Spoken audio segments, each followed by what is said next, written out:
নমস্কার বন্ধুরা, ডোনার রান্নাঘরে আপনাদের সকলকে স্বাগত জানাই।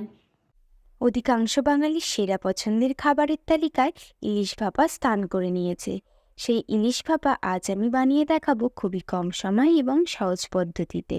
প্রথমে মিক্সির জারে 2 চামচ কালো সর্ষে, তারপর 2 চামচ রাই সর্ষে, 2 চামচ নারকেল কোড়া, 1 চামচ হলুদ গুঁড়ো, 1 চামচ লঙ্কার গুঁড়ো, 1 চামচ কাশ্মীরি লাল লঙ্কার গুঁড়ো, হাফ চামচ চিনি, স্বাদ মতো লবণ, হাফ কাপ টক দই, 2 চামচ সর্ষের তেল এবং 4-5টা কাঁচা লঙ্কা দিয়ে একটা মসৃণ পেস্ট বানিয়ে রেখে দেব।